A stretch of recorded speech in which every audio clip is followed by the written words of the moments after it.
Hey everyone, and welcome to this deep dive into something we all do every single day. Reading Yeah, emotions. exactly. But it's Yeah. trickier than you think. It's like, how much can we really tell about how someone's feeling just by looking at their face? Right. It's so easy to just assume, like, oh, they're smiling, they must be happy. But is it really that simple? Probably not. Yeah. So to really get into this, we've got some interesting sources lined up for you.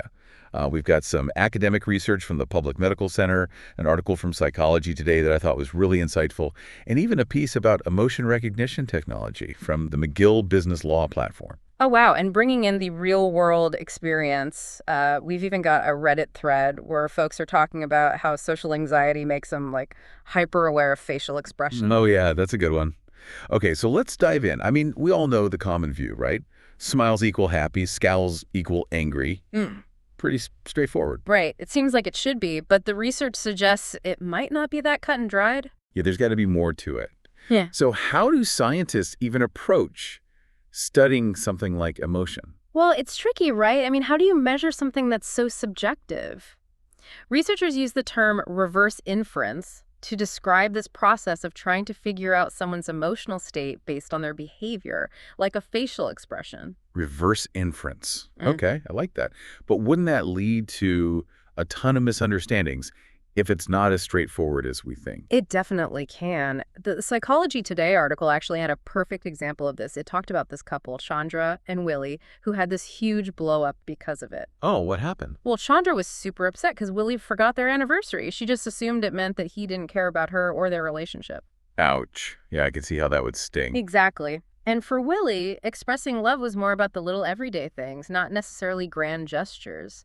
So even though he might have been feeling love for Chandra, it wasn't showing up in the way that she expected. Also, it's just a total miscommunication based on like different ways of expressing love. Exactly. And it highlights how relying solely on facial expressions can really backfire, especially in relationships. It's just not that simple. So, okay, if facial expressions could be so misleading, what's the science actually say about all this? Like, how accurate are they at actually revealing how we feel? Well, that's where things get even more interesting. The PMC article delved into all the challenges that researchers face when they try to study emotion. Like what? Well, for one, it's hard to measure. Think about it. How do you really measure something as subjective as emotion? You can ask people to describe their feelings, but, those self-reports can be Like biased. maybe they don't want to admit to certain feelings, or maybe they're not even fully aware of what they're feeling? Exactly. And you can have other people try to judge emotions based on expressions, but that's subjective too. Everyone interprets things differently. So how do researchers get around that? Well, there are ways to measure things like autonomic nervous system activity, things like heart rate, sweating. Those can be triggered by emotional responses. Okay, so that sounds a little more objective, but can't those things be influenced by other factors too? They absolutely can. Your heart could be racing because you're excited, scared, or you just had too much coffee. Right, not exactly a foolproof method. Ah, So even with those measurements, it's still tough to pinpoint a specific emotion, huh? it really is. And that's not even getting into the limitations of the study designs themselves.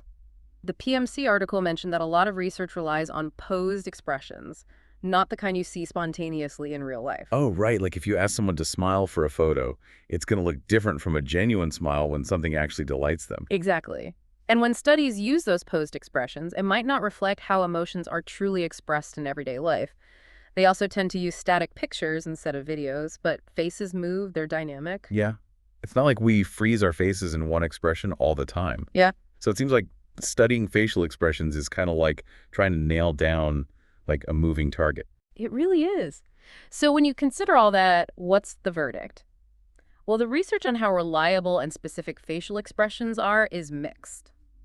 Some studies do seem to support the common view, especially the ones that gave participants limited choices for emotions. So like a multiple choice quiz for emotions. Kind of. But when researchers get people to describe expressions in their own words, things get a lot messier, a lot more complex. So maybe there's some consistency, but it's definitely not a guarantee. And then you've got individual differences on top of that. Absolutely. Like those people in that Reddit thread, the ones who were saying that their social anxiety makes them super sensitive to any little facial cue. That's such a good point. A lot of them talked about how their anxiety makes them, like, hypersensitive to facial expressions. Someone even cited a study where folks with higher social anxiety were way quicker to pick up on even subtle shifts towards negative expressions. It's like they're constantly on lookout for any sign of disapproval or rejection. Exactly. And that ties right back into reverse inference. If you're primed to see threat everywhere, you're more likely to misinterpret even a neutral expression as negative. Which can then lead to all sorts of problems, right? Like overthinking, spiraling, creating these whole narratives in our heads. You're reading my mind. That's exactly what we're going to dive into next. The Psychology Today article had some really interesting thoughts on how these misinterpretations can snowball, especially in relationships. We'll pick up there after the break. Stay tuned. Welcome back. So we've been talking about how tricky it can be to accurately read emotions from facial expressions and how anxiety can really ramp up those challenges. And there's another layer to this whole thing that we haven't even touched on yet. Oh, what's that? Culture. It plays a huge tiny role in how we express and interpret emotions, but it's often overlooked. That makes sense. Yeah. I mean, different cultures have different norms and expectations for how you're supposed to act, right? Exactly. And for a long time, the prevailing view in psychology, especially in Western research, was that facial expressions were basically universal. So like a smile means happiness no matter where you go in the world. Yeah, that was the idea. But as researchers started studying more diverse populations, including cultures that hadn't really been exposed to Western influences, that assumption started to fall apart. It makes you wonder if all those early studies were kind of skewed, because they were mostly done with people from similar backgrounds. That's a really important point, and the PMC article actually brought that up. Like, the research methods themselves can actually influence the results. Oh, interesting. How so? Well, think about it. If you show someone a picture of a face and you ask them to choose between anger and sadness, they're more likely to pick one of those options, even if neither one really feels quite right. So it's like the way you ask the question is already limiting the range of possible answers. Exactly. And when researchers use more open-ended methods, like asking people to just describe the expression in their own words, they find that even something as basic as a smile can have different meanings in different cultures. That's fascinating. They had that example in the article about the Himbo people of Namibia, right? Yes.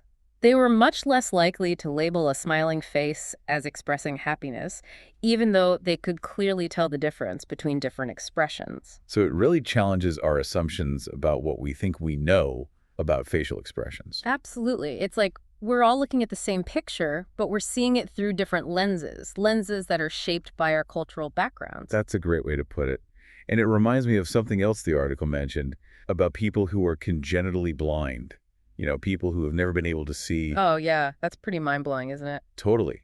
They make similar facial expressions to sighted people when they experience certain emotions. It suggests that there's this biological component to facial expressions, something that's innate, not just learned through visual experience. So is nature and nurture working together to create this whole complex system of how we express and understand emotions? Exactly. It's not just one or the other. And speaking of development, the research on infants and young children also sheds light on how this all unfolds. Oh, right. The article touched on that too. What were some of the key takeaways from that research? Well, one of the big things is that while babies seem to be sensitive to facial expressions from a very young age, they don't necessarily interpret them in the same way that adults do. So it's not like they're born with this fully formed understanding of what each expression means. It's something that develops over time. Exactly. They learn from their parents, their caregivers, the people around them, and gradually they build up this more nuanced understanding of how facial expressions work in different contexts. It's like learning a new language. You start with the basics, and then you slowly pick up on all the subtleties and nuances. That's a great analogy. And as kids get older, they start to understand that a smile doesn't always mean happiness, and that sometimes people might be trying to hide their true feelings. That's part of developing social awareness, right?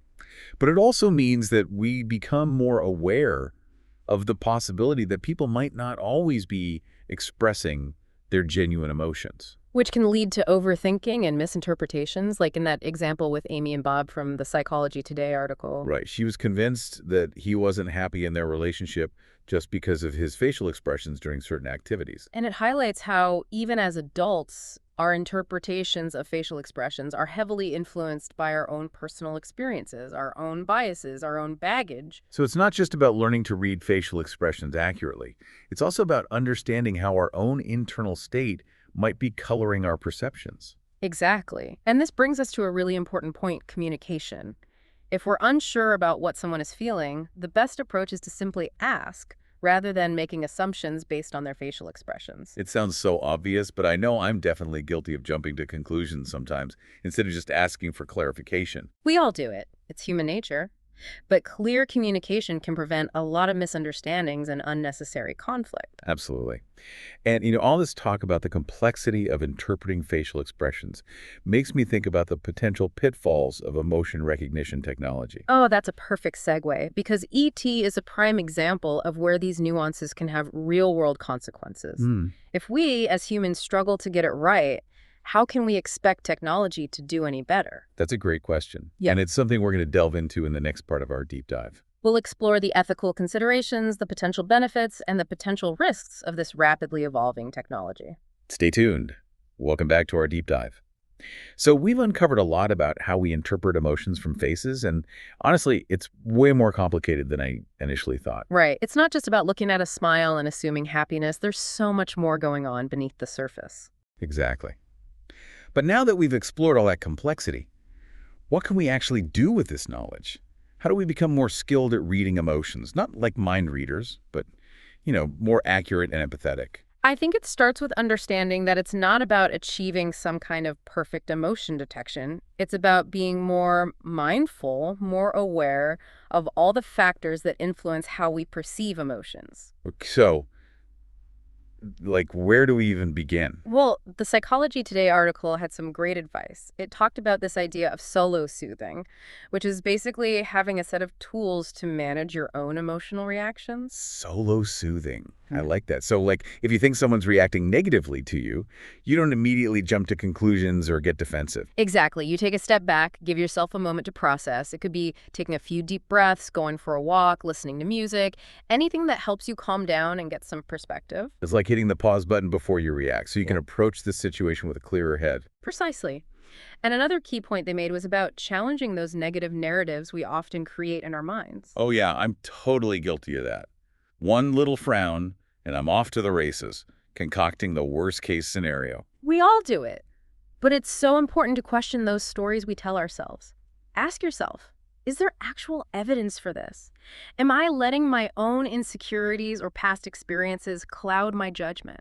It's so easy to get caught up in those thought spirals. So taking a moment to challenge those assumptions can really make a difference. Absolutely. And the article also stressed the importance of seeking out additional information, getting some context. Don't just rely on facial expressions alone. Look at body language, listen to tone of voice, consider the situation as a whole. Right. Someone could be frowning, but if their tone is lighthearted, it might not mean what you initially think. Exactly. And this leads to what I think is the most crucial takeaway. Don't be afraid to ask. If you're unsure about what someone's feeling, just ask. It's way better than stewing in your own uncertainty or making assumptions that could damage the relationship. Straight up communication. Sometimes it's the hardest thing, but definitely the most effective. I agree. And when you do ask, approach the conversation with genuine curiosity. Try to understand their perspective. Remember, everyone experiences and expresses emotions differently, and what seems obvious to you might not be to someone else. It's all about empathy, right? Yeah. Trying to see things from their point of view. Exactly. And this all ties back to what we were talking about earlier with emotion recognition technology. If we, as humans, have all this difficulty accurately reading emotions, how can we expect technology to do any better? It's a scary thought, honestly, Okay. especially with AI being used in more and more areas of our lives. The McGill article really emphasized the potential for bias and harm if these systems aren't developed and used super carefully. Remember that I-border criddle example, using AI to assess the risk level of travelers at borders. Yeah, that one really gave me pause. It raises so many ethical concerns. What if the system misreads someone's facial expressions because of cultural differences or individual variations in how they express emotions? The consequences could be devastating. It makes you wonder, are we sacrificing fairness and human dignity for the sake of perceived security? It's a slippery slope. And it highlights why we can't just blindly accept the output of these systems. We have to question their assumptions, their biases, and we need to be having these conversations about the ethics of art, like yesterday, before it becomes even more ingrained in our lives. So after all this, what's the big takeaway for you? For me, it's the realization that reading emotions is a constant learning process. We're always evolving, adapting, And the more we learn about the science and psychology of emotion, the more we realize how much we don't know. And that's okay. Actually, pretty humbling, right? Knowing that we'll never have all the answers, that there's always more to learn. It's about embracing that uncertainty. It's what keeps us curious, compassionate, and open to new perspectives. Well said. So, to wrap things up, maybe the goal shouldn't be to become perfect emotion detectors, but to cultivate a mindset of curiosity, empathy, and a willingness to admit when we're wrong. We'll never fully grasp the depths of another person's emotional experience, but that's part of what makes human connections so fascinating and so fulfilling. Absolutely. It's Yeah. a constant dance of trying to understand and be understood. Mhm. Well, this has been a truly eye-opening deep dive. Thanks for joining us on this journey. The pleasure was all mine. And remember, the exploration doesn't stop here. Keep questioning, keep learning, and keep connecting with each other in meaningful ways.